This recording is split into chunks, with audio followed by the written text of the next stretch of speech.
Olá pessoal, tudo bem com vocês? Professor Marden Moura com você para juntos resolvermos, comentarmos questões muito importantes que sempre estão aqui para ajudar você a cada vez mais concretizar o conteúdo estudado, tá bom?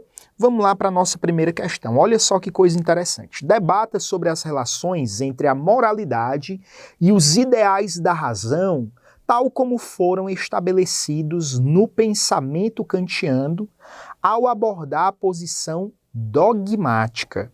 Utilize exemplos históricos para fundamentar suas opiniões. Então aqui, sugiro que vocês, de fato, façam esse debate e tentem compreender uns aos outros, levando em consideração justamente esses ideais da razão que estavam presentes no pensamento de Kant. Kant é um filósofo que se consagrou na história da filosofia justamente por pensar a razão humana como uma instância que está no centro dos problemas e da reflexão filosófica. Esta razão, ela se desdobra em sua potência cognitiva quando ela procura conhecer e não simplesmente conhecer os objetos, mas conhecer as suas capacidades epistêmicas, de conhecer aquilo que existe nela que a permite conhecer o mundo. A razão, ela deve também reconhecer os seus próprios limites.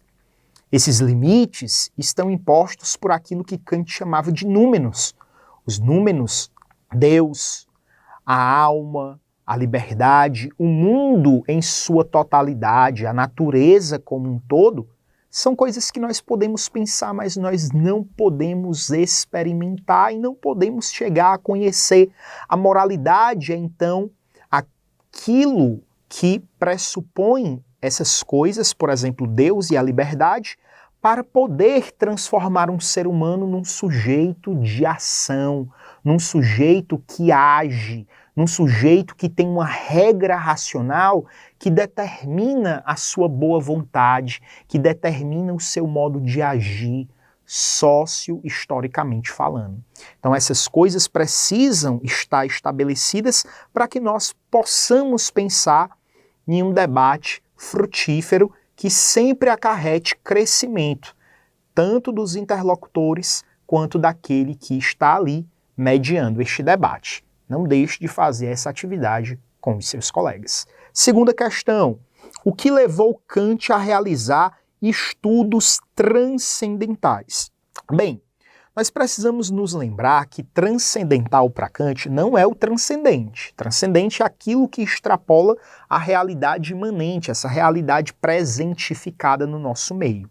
Tá? O transcendental, para Kant, é justamente um conhecimento que se preocupa com o sujeito que conhece, antes mesmo de se preocupar com os objetos. E aí, o Kant, ele é levado a esses estudos porque ele tem um desejo de conhecer previamente os limites, as possibilidades da razão, investigar aquilo que a razão pode ou não conhecer, investigar aquilo que determina os limites e a possibilidade da filosofia enquanto ciência, saber se uma metafísica é possível, saber como a filosofia ela pode progredir enquanto ciência, uma vez que todas as ciências no mundo moderno haviam progredido, exceto a filosofia. É preciso fazer esse progresso e esse progresso tem aí como ponto de partida a Crítica da Razão Pura de Kant, uma obra que surge aí no mundo moderno como uma obra filosófica que dá um impulso novo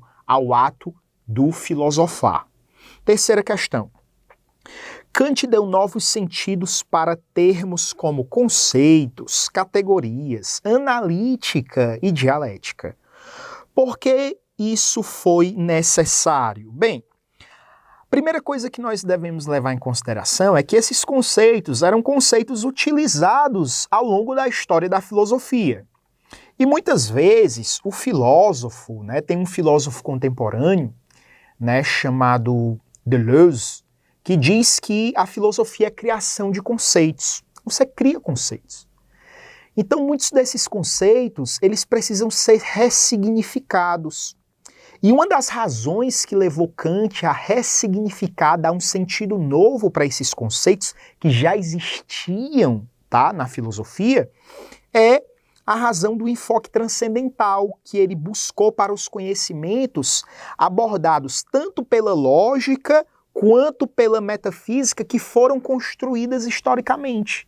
Então, no momento que eu estou querendo dar um enfoque transcendental, o que é o enfoque transcendental, professor? O enfoque transcendental é um enfoque da filosofia que se preocupa com a investigação acerca daquilo que existe no sujeito que permite o sujeito conhecer. Então, se eu vou me preocupar com isso, eu vou precisar de conceitos e eu não posso simplesmente trazer os conceitos que foram criados, cunhados ao longo da história. Porque simplesmente eu estaria falando o que outros falaram. Como eu estou trazendo uma questão nova para a filosofia, eu preciso ressignificar esses conceitos, tá? E é isso que o Kant faz, tá? E por fim, a gente vai lá na nossa quarta e última questão. Explique o sentido kantiano dos termos conceitos, categorias, analítica e dialética. Bem, o primeiro termo aí, conceito, é um termo que sempre vai designar o nosso conhecimento intelectual em relação a alguma coisa, tá? Geralmente, quando o conceito ele se refere a um fenômeno, esse conceito ele é de ordem empírico, tá? Ele é de ordem empírica. Por que é de ordem empírica? Porque o fenômeno é aquilo que é experienciado e entendido pelas categorias do entendimento. Quando o conceito ele se refere justamente às estruturas que possibilitam o sujeito conhecer, por exemplo, o conceito de espaço, o conceito de tempo, o conceito de entendimento, o conceito de sensibilidade, que diz respeito às nossas estruturas cognitivas ou estruturas epistêmicas, tanto faz, tá? Esses conceitos eles são considerados puros, eles são considerados a priori, porque eles são imunes da sensibilidade, ou melhor, da experiência, tá bom? Eles são anteriores a qualquer experiência, eles estão falando do sujeito que não está experienciando coisas materiais, mas está investigando aquilo que nele o possibilita conhecer. Categoria, que é o nosso próximo termo aí. Esse termo, categoria, está designando sempre em Kant, né, as formas puras do nosso entendimento, que são 12, tá? Nós temos aí 12 categorias do entendimento, 12 formas puras do entendimento, que fazem com que o sujeito que possui esse entendimento organize, porque ele tem a forma de organizar, o conhecimento daquilo que é experimentado através da sensibilidade. Então eu tenho a experiência, a sensibilidade me possibilita ter essa experiência e o entendimento se aplica a essa experiência, ao objeto experienciado e dá forma a isso que eu experimento. É como se a sensibilidade sozinha, tá, ela trouxesse algo completamente desforme, mas é o entendimento que, ao ser aplicado a esse algo desforme, transforma esse algo disforme numa forma específica, compreendida justamente dentro dessas formas puras do entendimento. Depois, o termo analítica, né?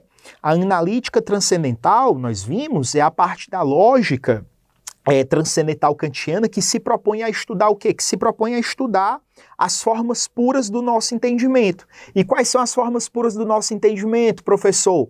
As formas puras do nosso entendimento são as categorias, que, como eu disse para vocês, são 12. E por fim, a dialética, né? A dialética transcendental é também uma parte da lógica transcendental que se propõe a estudar o quê? Que se propõe a estudar os erros da razão, né, quando a razão ela tenta ultrapassar a sua capacidade, quando ela tenta conhecer aquilo que extrapola os seus limites, que no caso seria, né, o númeno. Então, quando a razão ela quer conhecer isso, ela acaba aí, né, entrando em problemas muito graves, e é a dialética transcendental que vai estudar. E essa dialética transcendental também, ela vai fazer com que nós entendamos, articulemos e argumentemos coerentemente para a gente sair daquilo que a gente chama de antinomia. O que é que são antinomias? São paradoxos da razão, são aí leis contraditórias, argumentos que são bons, mas que eles não podem ser empregados em conjunto porque eles se anulariam. Então essa dialética, ao nos ajudar nesse estudo, vai também criar uma solução para estes paradoxos, ok? Então isso tudo, tá, diz respeito a esse pensamento muito importante, que é o pensamento do filósofo alemão Immanuel Kant. Bons estudos para você e a gente sempre se encontra, pessoal, no próximo vídeo. Um abraço!